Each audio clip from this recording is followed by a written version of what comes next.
place where danger waits, and it's bound to forsake me. So stupid minded, but I go crazy when I can't. Flying high in the fearless sky, without leaving the ground. The rest of the folks are tired and weary, and have laid their bodies down.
To the place where danger waits, and it's bound to forsake me.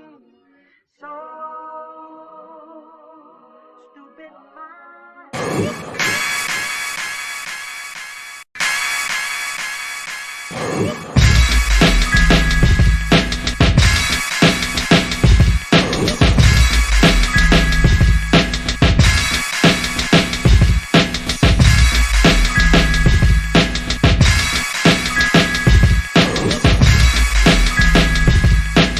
So let it be written, so let it be done.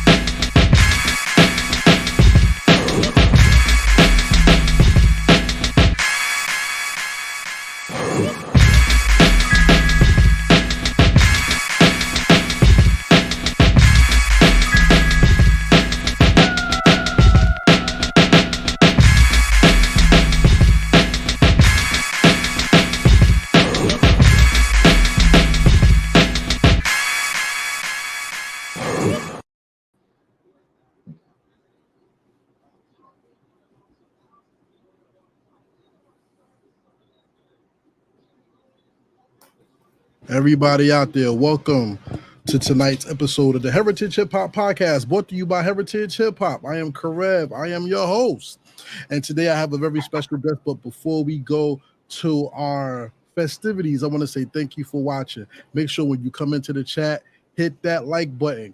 We want comments and we want you to share this video. Also, if you'd like to donate, hit the Cash App, $Heritage Hip Hop, because that keeps this platform going and it helps it grow to bring you more interviews, better product, and hopefully we can get y'all out into a crowd to do some of these interviews with us. We had a successful live interview. I want to continue that. But today, we're joined by an artist that represents upstate New York verbally. Like his lyrics and his ability to paint pictures is very on point. He's a different breed of animal. And this is not somebody that you take lightly. This is somebody who knows how to make hip-hop a canvas and paint the world through his wordplay. Ladies and gentlemen, I'd like to introduce you to one of your future favorite artists tonight. Ladies and gentlemen, this is Casablanca The Gawd. What's up? How you doing, bro? Yo, what up? What's going on? Hey, man, it's a pleasure to get to talk to you. I got your stuff in the email, and I was pleasantly surprised by the music that I got, because a lot of people send me their music and it sounds like straight trash. I ain't gonna lie to you. I get some bad music, and It was a pleasure to get something that I can say I could listen to and I could firmly enjoy. So let's tell the world a little bit about yourself. Where are you from, and what is your style of hip hop? Casablanca The Gawd from Buffalo, New York. My style of hip hop is that good music, I'll say. You know what I mean? I give them that pain. I got pain music. You know what I mean? but yeah, I'm repping Buffalo, New York. That's where I'm from, born and raised. Yo, pain music is the foundation of hip hop because hip hop was born from people wanting to come away from the pain, not sufficing it. Why do you think it's important for people to talk about pain and relate it to the listener when they create music?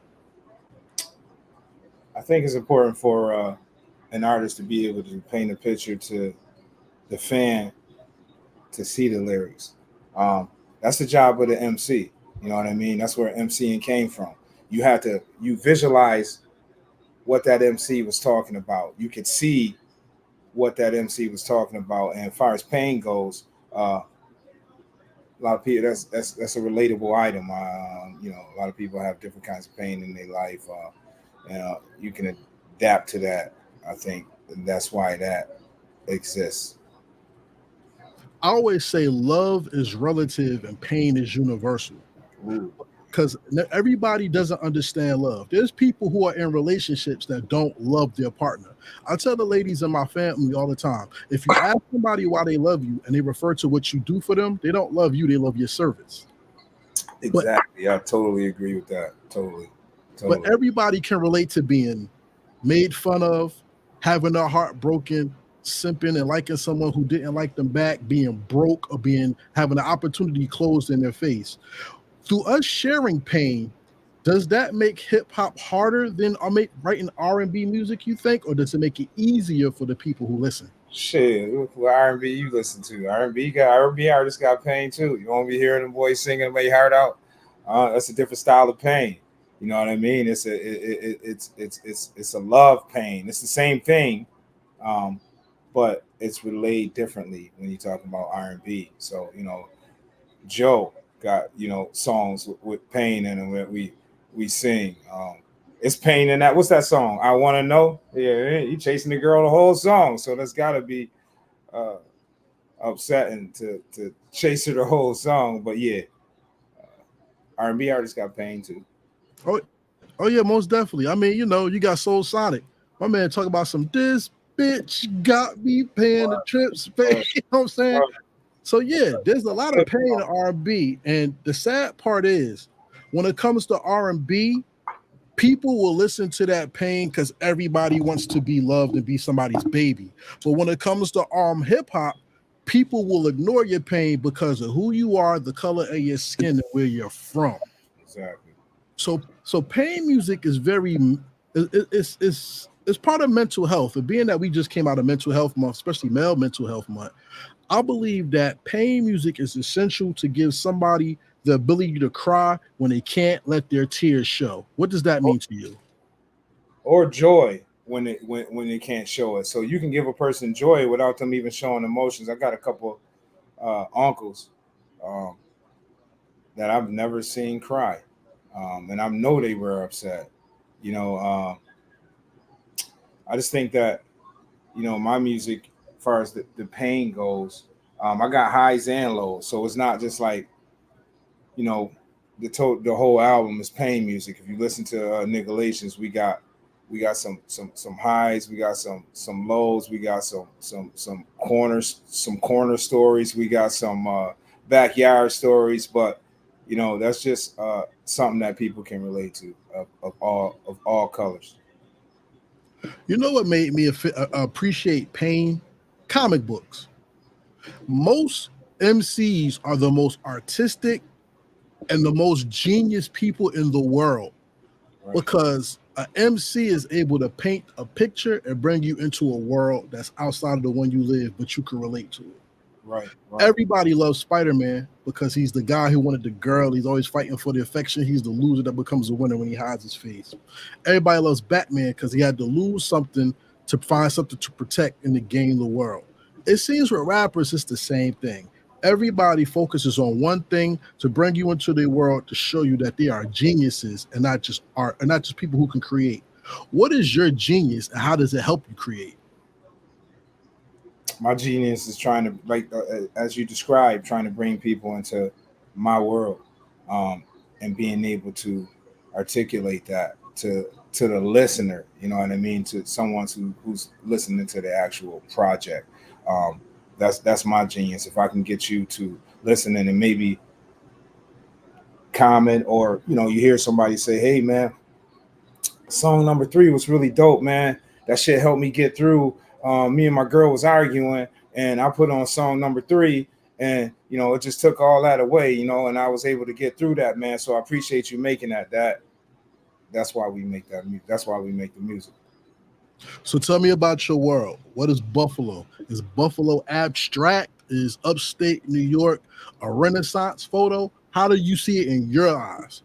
Buffalo, New York is the Renaissance. It's Viva la Renaissance. Hip hop is back, as you can tell. I mean, it really haven't went anywhere, because when we're talking about hip hop, you're talking about the art of it. It's just not MCing. It's just not rappers. It's all forms of hip hop, as we explained. Comics, graffiti, breakdancing. Those are just a few, but there's all different forms of hip hop when we're talking hip hop. But that's the case when we're talking about that. That's what I'm talking about, the hip hop things, where the essence is. Yeah, I just did a show recently on the comments. Malcolm Jamal Warner talked about, he said hip hop is anti-black. And that statement kind of rubbed me the wrong way, but I kind of understood where he was coming from. When he talked about the usage of certain words, N-word, B-word, misogyny, sex, and things like that. And I said, how can hip hop be anti-black when the rappers are telling the stories of the black experience in different ways through different parts of the country or the world? Yeah. My question to you is, being that art is subjective, are we using the art now to destroy the subjectivity of how we're supposed to enjoy the art? What do you say? I say no. I say, if you're listening to certain music, right? If you listen to blues, I'm gonna give blues. Let's just say you listen to blues music. They have their own form of language, right? So we're talking about the language of the music when you're talking about that. It's the language of the music. It's the language of the listener as well, and what that person wants to hear. I don't know many artists that hold guns to the head of the listeners and force them to listen to it. You find what music that's relatable to you. So nothing is forced upon the listener. See, and that's where I get very nervous about the hip hop conversation, because everybody will take their personal experience and just put it into rap. Where we have people who took their personal experience and put it into graffiti. Right. Even the Olympics are taking people's personal experience and making it a sport with breakdancing. Yeah. And the whole aspect, the heart of hip hop is experience and expression.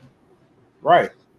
As an artist, how dangerous is it that now we're losing the expression of hip hop and just getting into the money making aspect of hip hop? I don't know about that. You just explain how it's not that. This is the first year for breakdancing in the Olympics. It's growing in all actuality. We're not losing anything. If you look at the general revenue of music, and hip hop itself, it's growing. That is something you can't do anything about, as far as like what's being talked about in it. That creates a certain class of listener. I got music I don't listen to. You got a list of artists that you won't listen to, right? You won't even give them an attempt. You won't even attempt to put it on, right? Right. Yeah, definitely. Yeah. But that's the whole concept of hip hop, though, when it comes to the mainstream. Because we always have the underground, which has now become underground independent, versus mainstream. Right. And that's where the art can be made, and that's where the art can be lost. You got to blame that on the fans. Talk to me.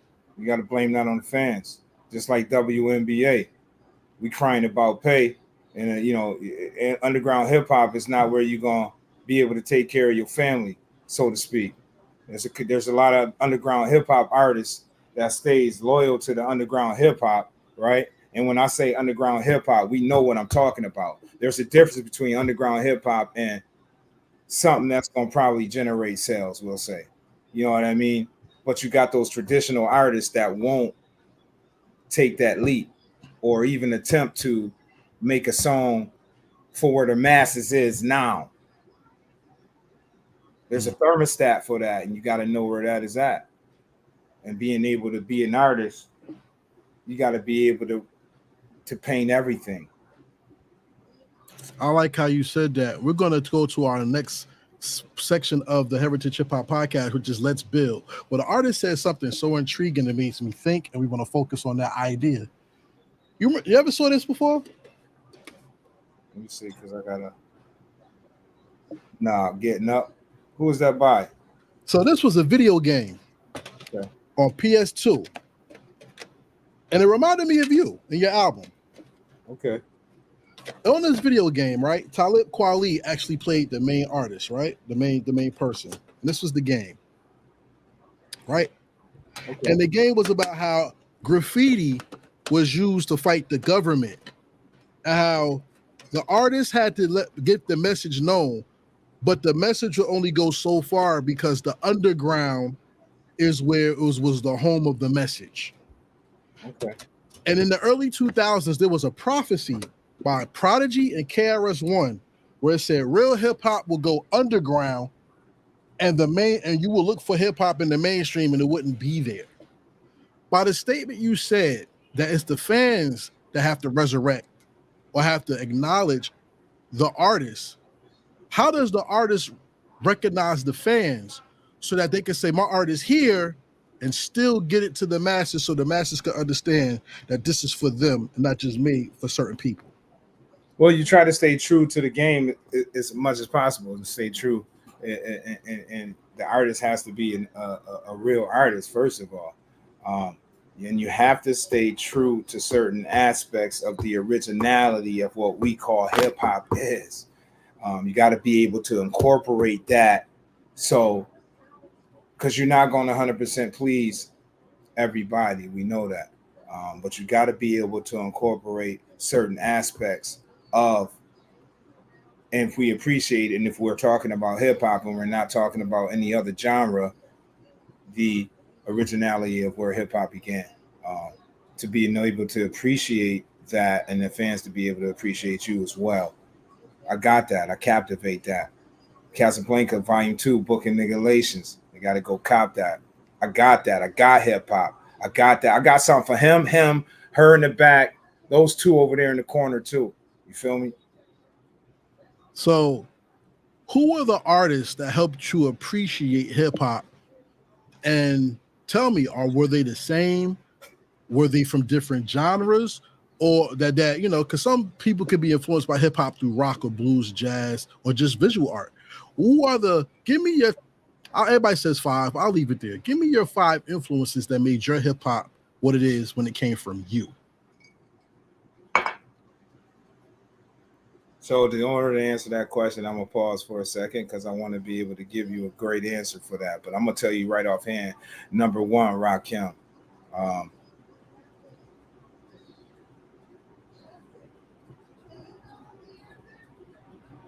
MC Shan. And these are not, I want to make sure that we know that these are not my top 5 dead or alive bullshit ass list. Fuck that list. But we're talking about what I was influenced by kind of musically in hip hop. So I'm telling you, Rakim, MC Shan, that's off rip. Nas,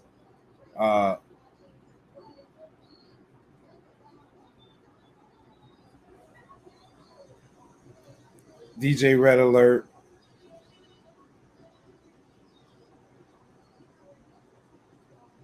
I want to make sure it was DJ Red Alert. Was it Mr. Magic and DJ Red Alert at the same time? But yeah, I'm giving props to DJ Red Alert. That I wanted to be on DJ Red Alert shit, bro. But anyway, that's another story.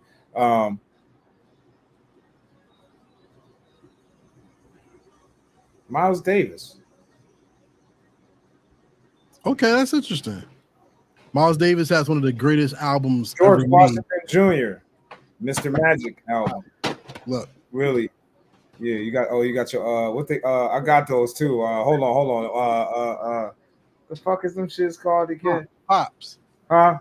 Pops. Yeah, I got those. Yeah. Yeah, I'm a music head. I try to go into deep in the music to help me study and prepare for interviews. I got Michael Jackson back here. You don't let me go get Mike. I got Mike back here. Michael Jackson? Yeah, I got Mike back there. Let me ask you a very hip-hop question when it comes to Michael Jackson. Michael Jackson is called the king of pop. Is it very hip-hop that people are trying to replace him instead of just letting his music live on to you? Yeah, I think that you should let his music live on. You can't replace him. There's no replacing Mike. There's no replacing Prince. There's no replacing those people. You can't. There's GOATs, and then you got it's another tier. People always mention the GOATs, but they never mention the people above that. Like you got you know how people say the Mount Rushmore. Yeah, you got a Mount Rushmore, but then there's gods, you know. So far as that goes. So yeah. That's a very interesting concept because it goes back to our original statement. Michael Jackson or those guys are the untouchable side of the artist, side of the musician. Go ahead. I'm sorry. Nah, that goes to exactly what we're talking about when we talk about bringing the fans the appreciation of your art, because when your art is real, it will live on after you and it won't get put into the cycle of redundancy that a lot of music has become. Do you agree? I definitely agree. You make music to make a stamp. There's a lot of people that put out a lot of music, and that's just what the fuck they do. Excuse my language, but that's what they do. They put out a lot of music that doesn't necessarily resonate with the listener. I don't miss the song. This dude don't put out 30 different songs. I missed a couple. You know, you're losing artists now. You're losing artists are losing fans. They losing them. They putting out too much shit. You're oversaturating yourself. Go ahead. Is that not relative due to the market that you're in, though? Because it seems like I say Jay-Z fucked up the game myself. All right. And he did it in a very smart way, though. I believe, and anybody who says I'm wrong, prove me wrong. If I'm wrong, I'll learn. I don't mind being wrong. But Jay-Z had a very interesting deal with Def Jam. And instead of waiting the normal cycle, Jay-Z sped up the game by coming out with albums every year. Yeah. Then the mixtape game came and people sped it up. So in the natural theme of being copycats, people kept doing that instead of putting out quality music. And now if you look at the game today, the independent artist is so unknown that they come out with music to keep themselves relevant and relevantly spoken of, but the quality of music has deteriorated. How do you make sure your sound doesn't deteriorate and more fans come to the underground and check you out? You gotta give yourself value. You know, it doesn't matter what someone else is doing. You know what I mean?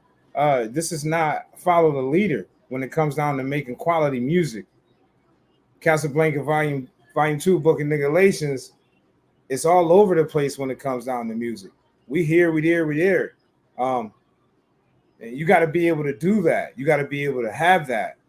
That's just what it is. To make an excuse for it, there is none. You know, there is none. Because there is also songs that don't do that. There's also artists that don't do that, and you go back and still listen to their stuff. You just sung an old song. Guess why? I know it's R&B, you know what I mean? It's a different genre, but you sung an old song because of it. You know what I mean? It resonated with you. It was the song. It wasn't how many you put out. What constitutes an old song? Because nothing's old when you comes to a new set of ears. What constitutes an old song? The date. If you look on the back of that motherfucking album and you see the date on it, that'll tell you how old it is. But as far as the listener goes, old to me, new to you. There is no old when it comes down to music. Shit, I just now listen to Janis Joplin. What are we talking about? And that's what I hate about what they try to do to hip-hop culture. They will tell you something's old. They will tell you this is old or this. I don't like how this sounds. And mind you, sounds can change, but I agree, bro. I can follow up with that, not to cut you off. It's the only genre that does that. You got fucking Eric Clapton and fucking and we're talking, you know, I'm delving a bit here, but you know, these motherfuckers still touring. Rod Stewart still on tour, you know, still on tour. Guess what he doing? Backing the joint out. So old to me, new to you. And there's not just old people at those fucking shows. Those college kids know who Rod Stewart is. They know who Average White Band is. Average White Band still selling out shows. No, you're right. I've been to a show. We can talk about hip hop. We can talk about music. Let's get into it, man. Well, yeah, I mean, I've been to the Rolling Stones concert and I've seen grandparents, parents, and children there. And teens, yeah. And you know what my answer is? Covered it all. They make good music. You know what my answer is to that? We're talking about music that's instrumental versus music that is technological. So being that American culture teaches out with the old and in with the new, when the technology changed, the ears would change and the musicality is gone. That's why I believe that the regions were some of the best parts of hip hop, because when you went to the South, you heard bluesy live instrumentation. Even in the West Coast, Too Short. My favorite Too Short song is I Want to Be Free. And you see them playing the bass guitar and everything in here, but they use funk. And we had boom bap, heavy bass. Then you went down, you heard different aspects of musicality. Yo, I'm glad let me interrupt you. I'm glad we got you. You listen to music, and I appreciate you, man. You ain't playing with it. So I just wanted to cut you off right there and let you know. Yeah, man, keep talking. You know what I mean? That's you appreciate the music for what it is. So and that's why I make music. So you know. Yeah. And I mean, well, to bring it full circle, that's why I like listening to your projects. Everybody has 3 projects. We're gonna talk about it. That's why I like listening to your projects, because a lot of your sound goes from the murky East Coast traditional sound, but then on documentals, you put a little jazzy blues stuff to your stuff. Yeah. So I see you play with different techniques, but you stay true to your geographic area to show the world your identity, but you let your art really identify your character. As it should be. As it should be. You know, that's how it should be. You shouldn't lock yourself into one position. A lot of artists follow suit. This ain't this not spades. You know what I mean? You got to be yourself. This at the end of the day, I'm just being myself, man. Those sounds just happen to be there, and that's what we do with them. But I'm being myself at the end of the day, you know? And part of being yourself is being able to paint your own canvas, because a lot of people sound the same, but we don't have people who are out here painting their picture into a world full of blind ears. Right. What does that mean to you? If you listen to my music and you understand where the essence was, and you respect the essence of hip hop, and you listen to the real hip hop, and you understand what a raw artist is, we tried to captivate that sound. So maybe in captivating that sound, which is our sound, we can captivate a listener one at a time. I want you to be able to be identified with music that you never even heard by an artist that you never even heard of. So that's what we're doing. Ladies and gentlemen, thank you for joining us on the Heritage Hip Hop Podcast. This is Karev with Casablanca The Gawd. We're about to go into his music, and we're going to go into much more. How you like the interview so far, bro? We cooking? We cooking. Hey, we cooking, everybody. So now we're going to serve you the meal that we set up. We will come back after this message from a sponsor. Stay tuned. Redman is in the building, of course. Jersey's finest, all about them bars, marijuana smoker. Hey, PSA announcement. I need everybody go support. That's right, support my fucking state, my city. Heritage Hip Hop, a New Jersey media source that celebrates New Jersey hip hop worldwide. Facts. And we are celebrating our legends right here, Jersey, baby. Please subscribe to Heritage Hip Hop on social media. That is Heritage Hip Hop on social media. Jersey, you know I love you. Jersey, you know we got bars and we got music and we got legends all day. And if you believe in Jersey and you love Jersey like I do, Support that heritage hip hop on all social media platforms. This is Redman, and I approve this message. Shout out to the OG Redman for the support. And now we will return to our scheduled program. Casablanca the Gawd is not the average MC because, first of all, he's an MC. He's not a rapper. He's somebody that brings you into a world that can live within your headphones but exists visually through your ears. What does that mean to you? It means everything because that's what we create. It's called visualizing reality. When I rap, you see. You know what I mean? So, we want to be able to paint that picture for you. Sit back, relax, put your headphones on, and take a listen to some shit. So it's a movie that it's not on the screen, but you still see visually because it's in your head. Niggas call me God for a reason. Talk about it. That's what they do. You know what I mean? That is we didn't make it this far for nothing. You know what I'm saying? I'm not calling myself God if I don't think that I can handle the situation. You know, so yeah. Niggas call me God for a reason. You know, I'm not some young motherfucker that, you know, say that, you know, I did this or I did that without having the accolades to prove that. So as an MC, I want to ask you this question. I don't hear many people ask this question. So if I'm the first person to ask you this question, it's great to be the first, ladies and gentlemen, because you always want to make first. As an MC, how do you manage switching from the first person to the third person in your rhymes?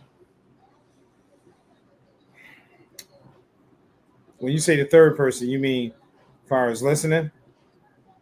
The visualization. Because some of your rhymes, you talk from firsthand experience. Right. But in the same song, you talk from the third-hand experience where I can watch what happens, but I can experience what's happening while you're doing it. Right. How do you manage that as a writer? Oh, yeah. It's just like writing a movie. You know, if you've been involved in that, just imagine a movie producer that actually writing a biography about his, you know, autobiography about his life. How well you think that's going to be portrayed? And he not starring in it. He just putting the actors in place. Well, this motherfucker can star in it too. And I'm putting all that in place for you. You know, I'm not only the director of it, I'm the actor, I'm the writer, you know. What's profound is I always like to quote Nina Simone. She says the artist's responsibility is to reflect the times in which we live in. The sad reality of that is our people have been in the same times for over 400 years. We're getting the same story through different lenses. And did you see the latest Bad Boy movie? I did not. Well, please say I don't watch that stuff. There was a scene in the movie where one of the characters is playing video games, and the most popular game he's playing is Call of Duty, which is a first-person shooter. And in the movie, they take the camera and put it on top of the gun, so you see the movie in real time, like a video game, first person. Yeah, like a Hardcore Henry type thing. No, it's like a Small Planet thing from Nigalations Volume 1. On Small Planet, you talk about police brutality and you use a lot of social angst in your rhymes, but you do it from a standpoint of watching the brutality and then being out of body, which is second person, when you talk about knowledge itself in the rhymes. Talk about the importance of the song Small Planet, and let's talk about knowledge itself. Oh shit, the importance of Small Planet. Do we really got to talk about it? Yes. Not to our own people. The importance of Small Planet is the importance of you being black. It would not be I would do it in service if I won't use that same platform that I'm using to the musical experience and the life experience that I've come to. I also have to do my duty and use that same platform to knowledge the people as well. This is not, you know, we make grown man music over here. This my music, first of all, is grown man music. This ain't for them 15-year-olds. They shouldn't be listening to my shit. You also have to have some kind of head on your shoulder to be able to understand the things that we're talking about. But I'm not shuttering them out. I'm just saying that we cater to that grown man crowd, that grown woman crowd that can understand the ills in life that been through or haven't been through and made it out and trying to make it out. So that's what I believe in. That's what I believe in. I did a show about the dynamic of Kendrick Lamar and Ice Cube, because both albums came out at a time that was very reflective and forward moving for our community and our culture. Ice Cube dropped his song, "We're Gonna Tear This Mother Uffer Up," considering Rodney King. Kendrick Lamar dropped "We Gonna Be All Right" in reference to George Floyd. Now we have Sonya Massey, who was assassinated by an officer on this small planet. And I wonder if the women MCs will step up. That's why I think knowledge itself is so important when it comes to hip hop, because when you reflect the times that you're in, not only do you show the world you are capable, you are intelligent, and you're acknowledgeable, but you show the world our story is a calculated gamble whenever people try to shut you up. Do you agree? And how do you feel about that statement? Our story is not a calculated gamble. It's our story. Ice Cube wouldn't be Ice Cube if he let people shut him up. You remember all that music when it came out with Two Live Crew and all of them, and C. Dolores Tucker and all that shit they had going on. What's the one? I forgot her name. That tried to shut them out. I mean, if you believe in something, you're passionate enough about it.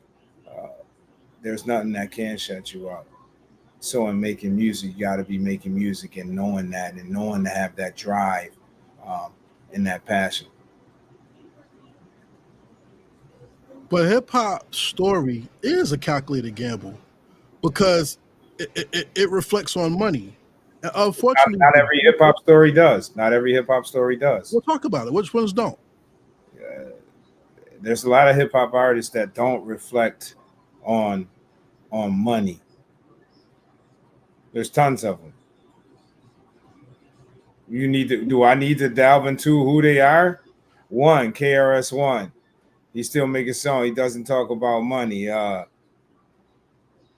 Nas doesn't talk about money in that reflection. When these are mainstream, Nas is a mainstream artist. I don't think you understood what I said. I'm not saying that the money is our gamble. It's their gamble to eat off of us. Oh, yeah. We're telling our stories. Right. And that brings me to the song "Out the Cut." Tell me about that story and why it was important for you to share that with the listener. Out the Cut was a different kind of thing. It was like open up. If you drink Pepsi, that's a can of Sprite. It's just a different sound. It's a different thing there. So it just sounds like opening up a fresh can of Sprite. And those lyrics are refreshing to write on that rhythmatic beat. So, that's what it is on there. Out the cut, fresh out the cut, stand up. You know what I mean? Saluting yourself. That's what fresh out the cut is. What I appreciate about hip hop is when people use samples, because people sometimes sample beats, but sometimes we sample television shows, movies, speeches, and things. And you took in your production a sample for one of my favorite movies, South Central. And it was in the song Gotta Know. Yes. That's a close to my heart, man. Gotta Know is a close to my heart joint. I hope you like that song. I love it. I don't like it. I love it. Yeah, that's look, that's in my notes. Yeah. Gotta Know is that almost brings a tear to my eye when I wrote it and even the first time I heard it. We'll talk about it. Explain to the people so they can connect with you and want to listen to the song. Well, life ain't easy.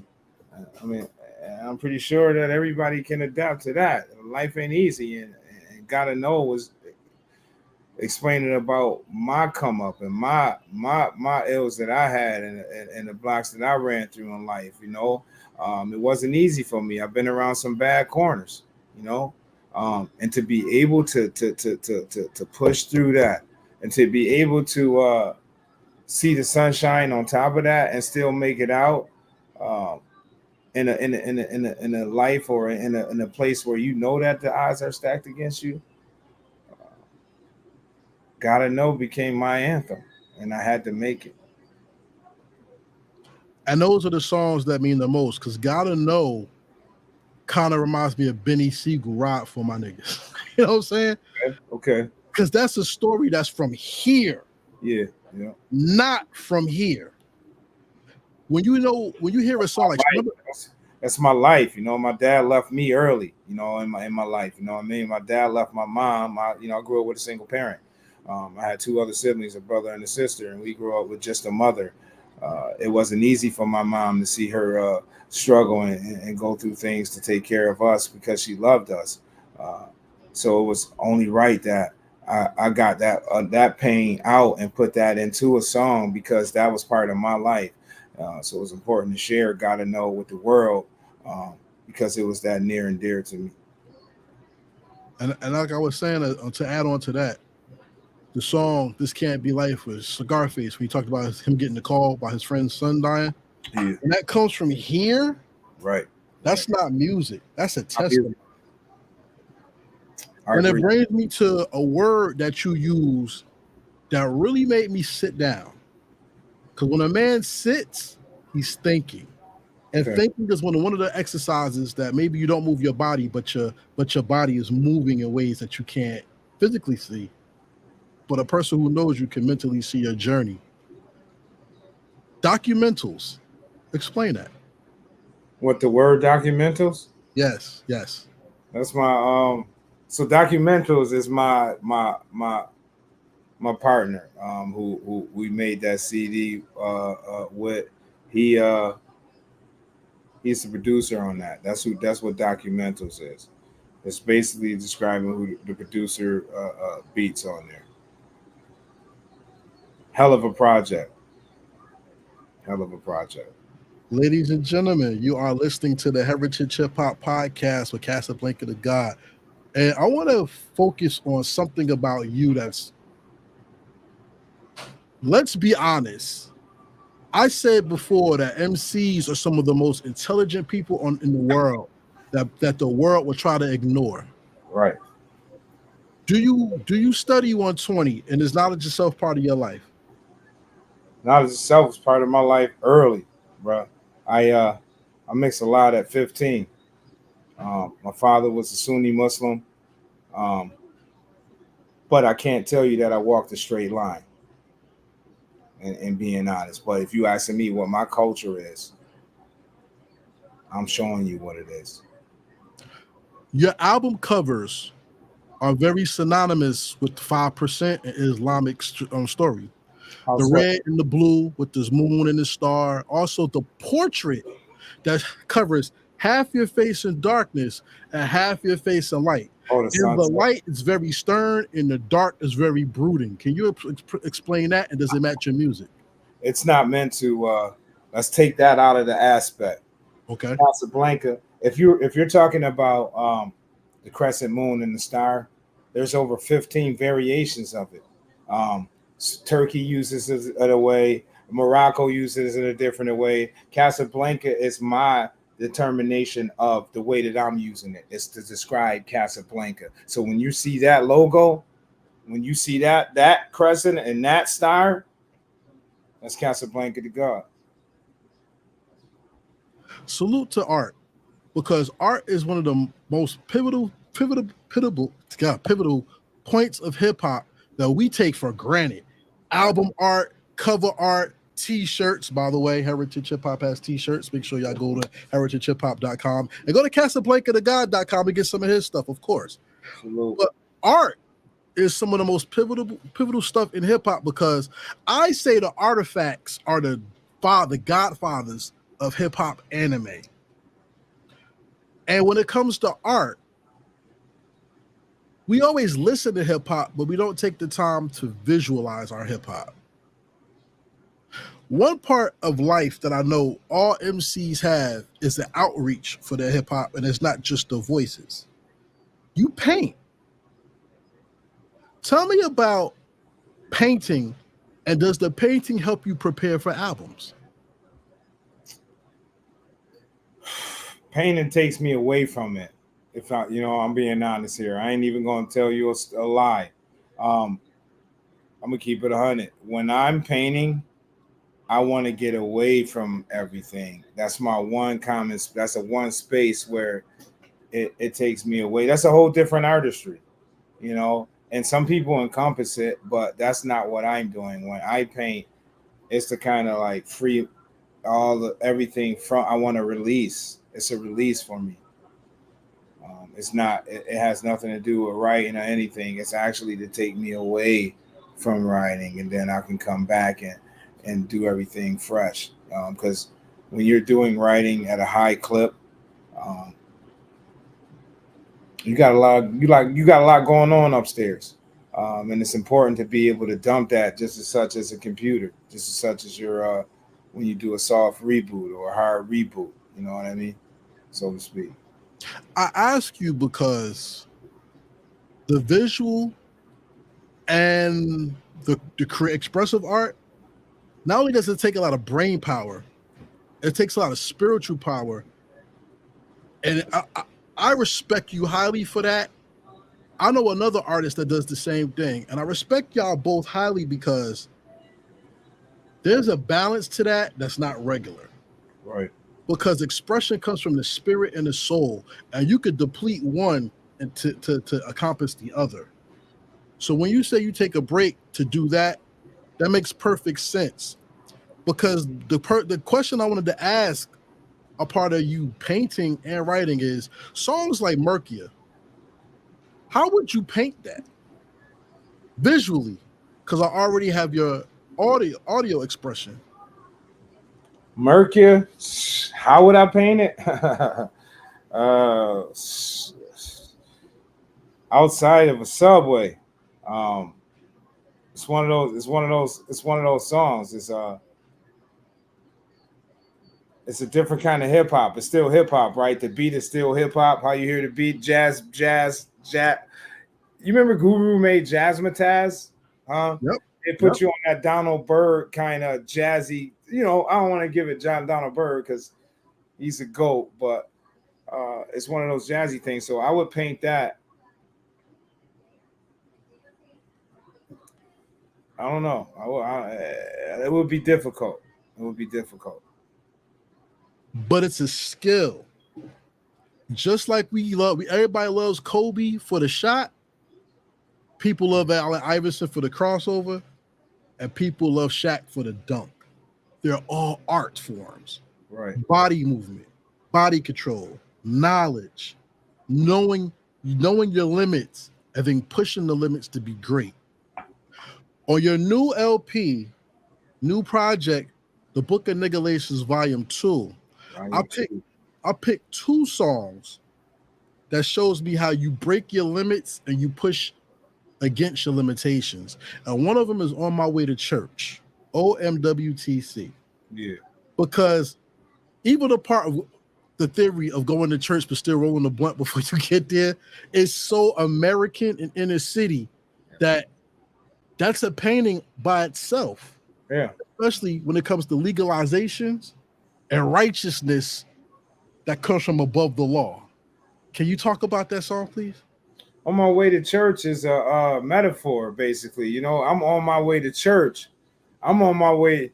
I'm telling you, I'm here to preach, so to speak. On my way to church is me about to speak to the people. And when I start speaking to the people is when the raps start. Feeling like an underdog. FBI got me locked. Take summons off. Fuck the court and the law. You know what I mean? That's what we go through where I'm from. So it's time for me to tell that story. Let me get that story out. I'm on my way to church. Auntie smoking work, listening to Levert. This shit is crazy. You know what I mean? You heard me? Wow, man. You know what I mean? It's a story. It's a life. What part of Jersey? Were you in Jersey, right? Yes. What Essex part of County, Jersey? stand up. What part of Jersey? Oranges representing Brick City, North New Jersey. Yeah, you know how wild it can get out there. Huh? Yeah. You know how wild it can get out there. You heard me? You know how wild the hood is. You know what it is. Yeah. On my way to church. I'm here to testify in a different kind of way. You know what I mean? Yes. And that's leading me to the final song I want to talk about in this interview, which is Soon Before Winter. I love that song. Man, I'm happy you do. Me too. That's one of the ones for me. Like I said, I got notes. I took some of them. Yeah. As y'all see, ladies and gentlemen, we are not an interview person. I'm not an interviewer to just talk. Yeah. We do research. Yeah. I appreciate that too. That shit. Yeah. No doubt.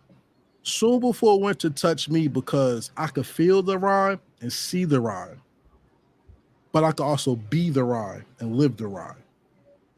Why did you make that song, and how would you pass that song off to the next generation to understand you? I made Soon Before Winter. It's crazy. My brother Doc Martin, shout out to Compass 120 Doc Martin, who is the reason why I'm doing this right now. His wife was it's crazy because she was writing it, she was reading a book, and she do like book classes or book study or something like that, and the title of it was Soon Before Winter, right? And it happened to be like November, and I and I was looking at the phone. I'm in the kitchen. I got like a 4-panel window with like mist on the window, and it was snow outside, and I'm like, damn, this sounds like a story. I didn't read the story, but I'm like, this sounds like a song. Let me Soon Before Winter, because I live in I'm from Buffalo, New York, and shit get crazy. People get shot out in the snow out there. They don't care what weather it is. It's just crazy. So it was like, I think it was only right to make Soon Before Winter, and tell the story of where I'm from and what can happen to you in the streets. That's why we made Soon Before Winter. Ladies and gentlemen, Casablanca The Gawd is one of those MCs that not only paints pictures, but he tells you his life through the experience of his rhymes.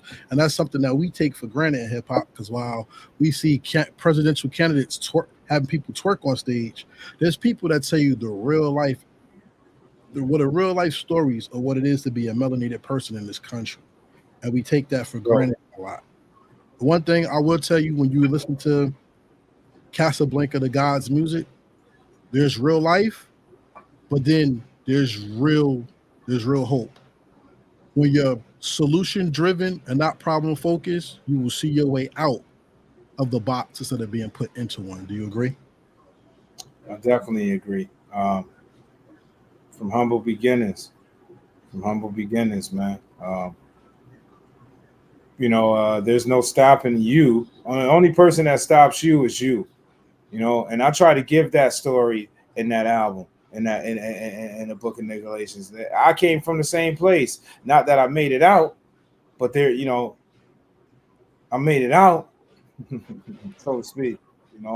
My mind is not there no more. And if your mind is not there no more on the corner no more, your mind is not trying to do nothing bad. No, mind is not trying to. You're doing all right. Shout out to Notes 82. Let's go Heritage Hip Hop. Hey man, this is the only the interviews are only made through great music. So if you make good music, great music, and you love these interviews, thank the artist. So now, by thanking the artist, we're going to give the artist an opportunity to stand on his square and tell the world what they need to know. You got 60 seconds. Go. Fucking Casablanca The Gawd, man. I got that real fucking shit. You want to hear that sound? I got that sound. You want that hip hop shit? We got that shit. Casablanca Volume 2, Book of Nigga Laces, just dropped today. Go to YouTube. Go subscribe to the page. I got new video that just went up today. Slick Rick Chains. Go see that shit, man. The illest shit you ever want to see, man. That music out there right now, it ain't fucking with our shit. Go to Casablanca.com. Subscribe to our email. We'll send you downloads. You get a free tee. You know what I mean? Buy the album. Go stream that shit. If it ain't the hardest shit out there, I'll give you your fucking money back. Let's go. Buffalo Stand Up, 716. Shout out to Doc Martin, Compass 120. My manager, Dame O. We doing big things. Thanks for getting me set up with this shit. Casablanca The Gawd. Book of Nigga Volume 2. Go cop that shit. Casablanca The Gawd. Book of Nigga Volume 2. Go cop that shit. Thanks for having me, yo. Oh, because if you're not over, we still now we give them I want to make sure, shit. You hear me? Casablanca The Gawd, Volume 2, Book of Nigga. Why that? Stop that shit. If you want to hear that music, if you sick of that shit, that's out. If your nephew really don't make good music, I'm tired of that shit too. You know what I mean? I'm tired of you egghead motherfuckers talking about your nephew rap too. I don't rap. I got a 6-year-old son that rap. He put words together. This is not rap music. This is a way of life. I am emceeing a way of life to you. I'm painting a picture. This is artistry. Casablanca Volume 2, Book of Nigga. Go ahead, bro. All right, now it's time for dessert. So I have 2 games I want to play. Do you mind? I do not. Okay, the first game is called Impressions, which means I'm going to give you a word. You tell me the first thing that comes to mind. Ready? Beats. Beats. Life. Paintbrush.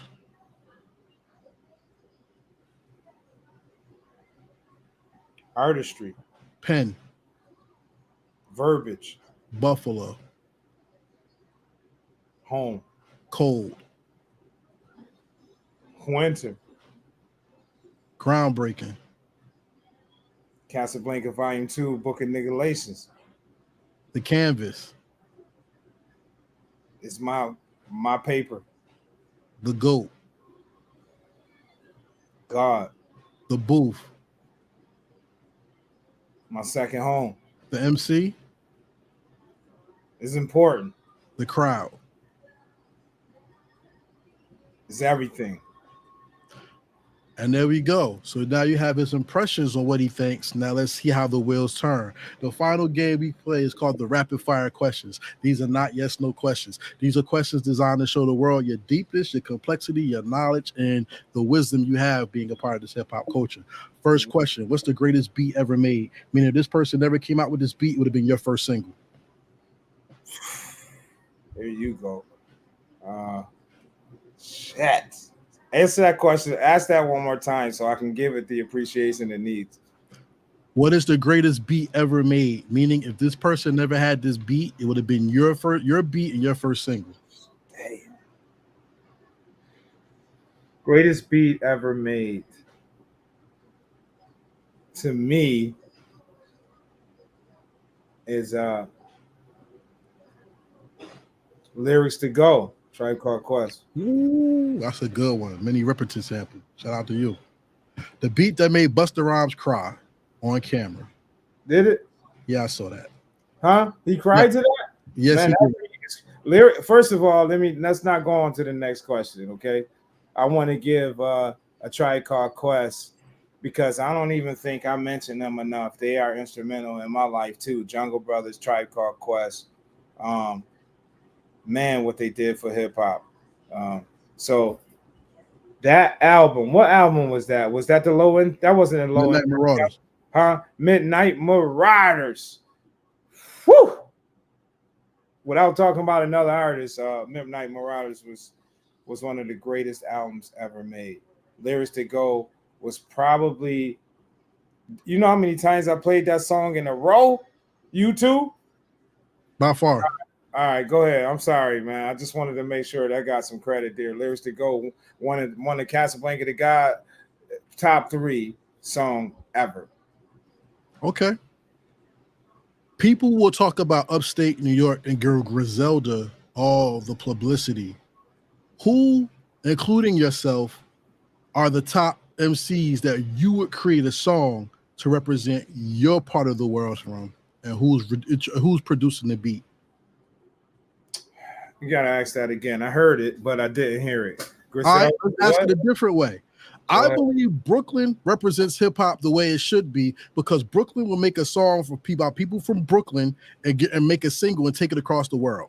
If you can make a song about where you're from, who would be the three MCs on the song, or who's producing the beat? From my Everybody say city, Griselda. We don't need Griselda. Who are you picking? from my city. The artists are from my city too. 3 of them. It could be upstate. Let's go. I'm gonna get And you could be in there. I'm gonna give credit to the other artists. I would go and get Bo Gustus. I would go and get Bo Gustus. Shout out to Bo Gustus. My manager was putting me on to some of his music. Yeah, shout out to Bo Gustus. I would get Bo Gustus.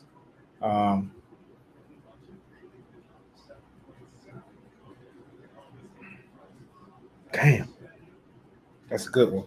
I'll get Bo Gustus. I got to make sure I got that in there, and then we would go and get maybe I would get Genesis to sing the hook, and it's an anthem from my city.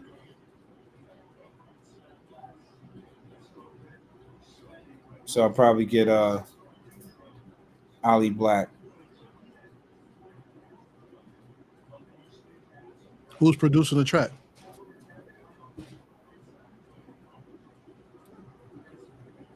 That's a tough one because there's a lot of great producers in my city too. I'll try to tap in with CG. Okay. He made some important beats, so I would tap in with him. Well, there you go. Everybody that was acknowledged on that part of the question, y'all could come to Heritage Hip Hop and get interviewed. I have an open door policy. As long as you make good music, you have a good interview. You send me some shit, you ain't getting nothing. Salute. So let's continue. Here we go. Outside of music, what is the most important part of hip hop, and how do you keep it alive? Outside of music, the important part of hip hop is living it the right way. Hip hop, like I said, just is not making music. It's a way of life. I teach my kids hip hop, in somewhat. I'm trying to teach my girl's niece how to DJ. I want to leave an impression no matter what it is. It doesn't even have to be my music. I want to leave an impression of what I was born and raised on to the generation behind me. And that's what it would be. Save that for the last question. I have 2 more questions for you. Go ahead. My throwaway question is, how did you like being on the Heritage Hip Hop podcast, and would you recommend us to any upcoming artists? Definitely recommend on it. You do a great job interviewing, and they better be on their fucking toes when they come and get interviewed. Secondly is the appreciation for music is incredible. Like I tried to give you an acknowledgement earlier. We need people like you to be able to be the people that we are. So it doesn't matter if you're a musician or if you're a writer or whatever. We need you to help get our word out and help get heard. Thank you. I'm gonna ask you a very serious question before we phase out. The world is changing, and this presidential election in America right now between Kamala Harris, Donald Trump, but ladies and gentlemen, there are also other people. Kennedy and Cornel West are in there too. This upcoming election. I didn't even know that shit. Go ahead. There you go. Kennedy, Cornel West? Yeah, Cornel West is an independent, just like Robert F. Kennedy Jr. Yes. Go ahead. So, with the world changing, we see a lot of things in this world that are defining our world. Right now, we have a transgender boxer who destroyed a woman's dream in the Olympics. We have Sonia Massey being murdered by police. And even in your city, there was a shooter in a supermarket or store that killed people. Rest in peace to all those people who have passed away, and may your families continue to heal through tragedy. What is hip hop's job, if you believe it has one, when it comes to talking about tragedy and helping people cope with pain through that way? It's a platform. It's like any other platform is, and anytime that you can use it to educate, incorporate, to help someone else,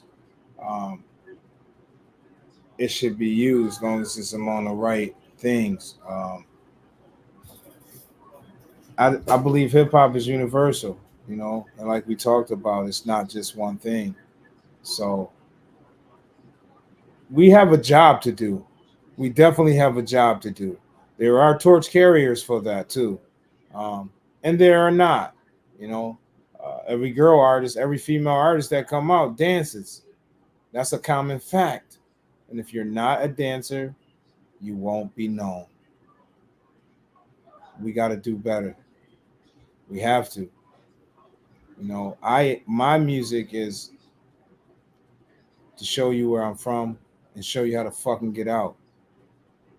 This is what we do in here. This is what we do.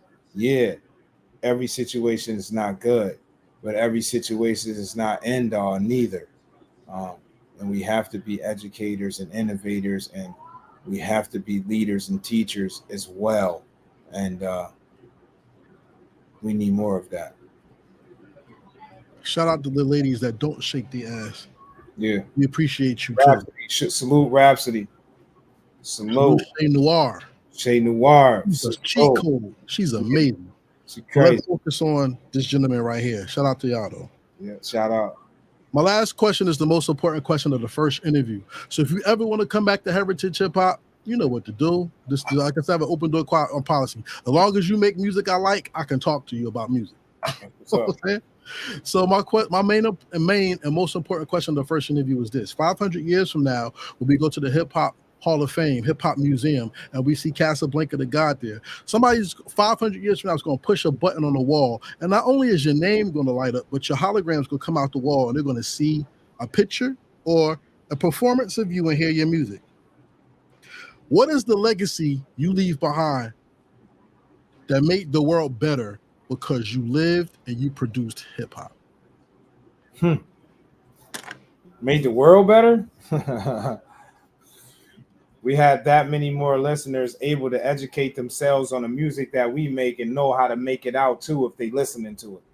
So if you listening to my music, and if you liking my music, you listening to the lyrics, like we were just talking about some of the lyrics we were talking in some of the songs, then you know there's more to life than just wallow in the midst of what you're doing, And that's why I said when we talk about pain, we take you from pain, then we take you here, then we take you here, and then we take you here. It's inspiration, and we're inspirational. Casablanca Volume 2, Book of Nigalations. You want to be inspired? Go cop it, download it, stream it. Get some inspiration on there. Ladies and gentlemen, always recognize and realize that MCs aren't just people who talk. And they're not always people who just rhyme. Because some of the greatest MCs, Martin Luther King Jr., Malcolm X, Fred Hampton, Marcus Garvey, Assata Shakur, some of these people did not have to rhyme to captivate your soul and move your spirit. But God bless the MC who could talk over music and are the extensions of the James Baldwins and the Langston Hughes era of life, the Renaissance, that have gave life the riches of knowledge and education, not only through knowledge itself, but knowledge of the world. I like to thank Casablanca The Gawd for not only giving us the knowledge of his world, but bringing our world in perspective of his, but letting us know, even though there's pain in music, there's also victory over pain through music. Any last words? Yeah, I want to tell everybody out there that's listening, man, if you want to hear some good shit, go cop that stream, man. Go buy that album. I'm telling you, it's gonna get you through some things. I'm telling you, there's better stuff on the other side. And fuck that garbage you listen to. Go cop Casablanca Volume 2, Book of Nigalations. You'll be a fan. You'll be a fan. So if you like what you're seeing, make sure you hit that like button, comment, and share this video. Hit the Cash App, $Heritage Hip Hop to donate. So not only we could grow this platform, but we could bring you more of your future favorite artists today, because Heritage Hip Hop is more than music. We are God's people. And if we are, then we're God's heritage. And what is that heritage? Hip hop. This is Karev signing off with Casablanca The Gawd saying peace. 100. And we out. Real hip hop. Real hip hop. We here. Real